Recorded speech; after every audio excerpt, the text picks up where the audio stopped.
നമുക്ക് നാടൻ egg roast തയ്യാറാക്കുന്നത് എങ്ങനെയാണെന്ന് നോക്കാം. അതിനായിട്ട് ഞാനിവിടെ 4 മുട്ട പുഴുങ്ങിയെടുത്തിട്ടുണ്ട്. പിന്നെ വേണ്ടത് സവാള, ഇത് 5 മീഡിയം സൈസ് സവാള നീളത്തിൽ അരിഞ്ഞത്, ഒരു തക്കാളി ചെറുതായിട്ട് അരിഞ്ഞത്, ഇഞ്ചി ഒരു കഷ്ണം, പിന്നെ 2 പച്ചമുളക് എടുത്തിട്ടുണ്ട്, കുറച്ച് കറിവേപ്പില, പെരിഞ്ജീരകം. ഇത് 1/2 ടീസ്പൂൺ പെരിഞ്ജീരകമാണ്. ഈ പെരിഞ്ജീരകവും ഇഞ്ചിയും കൂടെ നല്ലോണം ചതച്ചെടുക്കണം. ഇതിലേക്ക് വേണ്ട മസാലകൾ: മഞ്ഞൾപ്പൊടി 1/4 ടീസ്പൂൺ, മുളക് പൊടി 3 ടീസ്പൂൺ, 1 ടീസ്പൂൺ മല്ലിപ്പൊടി, കുരുമുളക് പൊടി 1/2 ടീസ്പൂൺ, ഗരം മസാല 1/4 ടീസ്പൂൺ, ഉപ്പ് ആവശ്യത്തിന്, പിന്നെ വെളിച്ചെണ്ണ വേണം. ഇനി നമുക്ക് ഇതെങ്ങനെയാണ് തയ്യാറാക്കുന്നതെന്ന് നോക്കാം. പാൻ ചൂടായിട്ടുണ്ട്. ഇനി ഇതിലേക്ക് 4 ടേബിൾ സ്പൂൺ വെളിച്ചെണ്ണ ഒഴിച്ചു കൊടുക്കാം.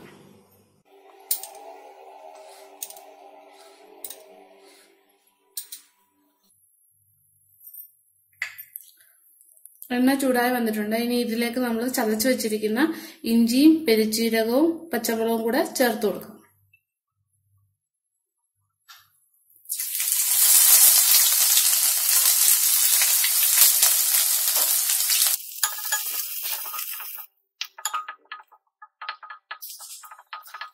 ഇഞ്ചി വഴന്നിട്ടുണ്ട്. ഇനി ഇതിലേക്ക് സവാള ചേർത്ത് കൊടുക്കാം.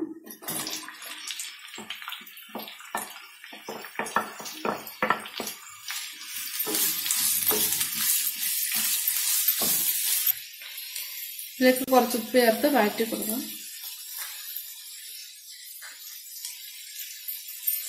ഈ സവാള നല്ലോണം ഒന്ന് വഴറ്റിയെടുക്കണം. ഇതിലേക്ക് കുറച്ച് കറിവേപ്പിലയോടെ ചേർത്ത് കൊടുക്കാം.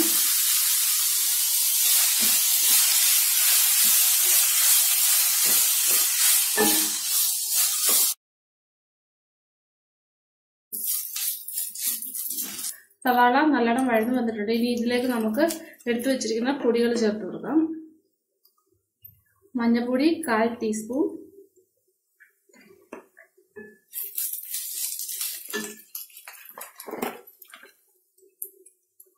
മുളക് പൊടി 3 ടീസ്പൂൺ.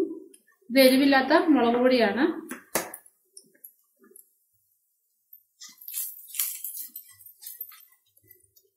നിങ്ങളുടെ എരിവിനനുസരിച്ച് മുളക് പൊടിയിൽ മാറ്റം വരുത്താം. പിന്നെ 1 ടീസ്പൂൺ മല്ലിപ്പൊടി, 1/2 ടീസ്പൂൺ കുരുമുളക് പൊടി, 1/4 ടീസ്പൂൺ ഗരം മസാല. ഇതിന്റെ പച്ചമണം മാറുന്നത് വരെ ഒന്ന് വഴറ്റിയെടുക്കണം.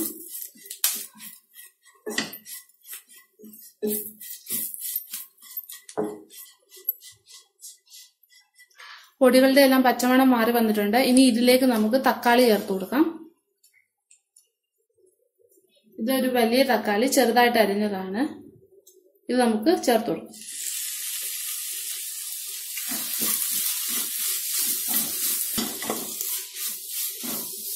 ഈ തക്കാളി നല്ലോണം വെന്തുടഞ്ഞൊന്നു വരണം.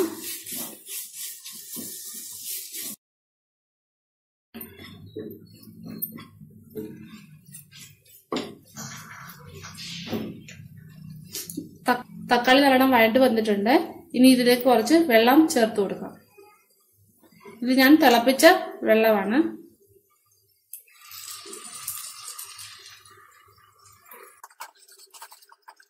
ഏകദേശം 1/2 കപ്പ് വെള്ളം ചേർത്ത് കൊടുത്തിട്ടുണ്ട്. ഇനി ഇതിലേക്ക് കുറച്ചുകൂടി ഉപ്പ് ചേർത്ത് കൊടുക്കാം. ഞാൻ ഉള്ളി വഴറ്റിയപ്പോൾ ഉപ്പ് ചേർത്താണ്. ഇതിലേക്ക് 1/2 ടീസ്പൂൺ പഞ്ചസാര ചേർത്ത് കൊടുക്കാം.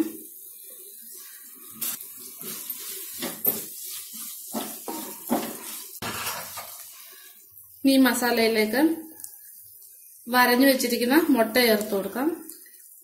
ഇതിൽ ഞാൻ ചെറുതായിട്ട് കട്ട് ചെയ്ത് കൊടുത്തിട്ടുണ്ട്. അത് ചേർത്ത്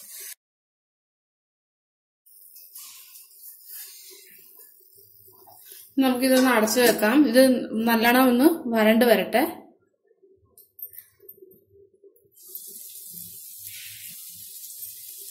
ഇനി ഇതൊന്ന് ഇളക്കി കൊടുക്കാം.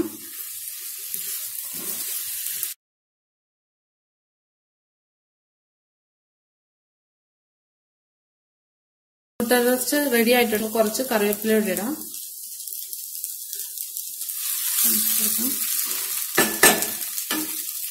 നമുക്ക് തീ ഓഫ് ചെയ്യാം. നാടൻ എഗ് റോസ്റ്റ് തയ്യാറായിട്ടുണ്ട്. എല്ലാവരും ട്രൈ ചെയ്ത് നോക്കണം. ഇത് വളരെ ടേസ്റ്റി ആയിട്ടുള്ള റെസിപ്പിയാണ്. ഇത് അപ്പത്തിന്റെ കൂടെയും ഇടിയപ്പത്തിന്റെ കൂടെയും ചപ്പാത്തിയുടെ കൂടെയും ഒക്കെ നല്ലൊരു കോമ്പിനേഷൻ ആണ്. എന്റെ വീഡിയോ ഇഷ്ടപ്പെടുകയാണെങ്കിൽ please like and subscribe my channel. Thank you.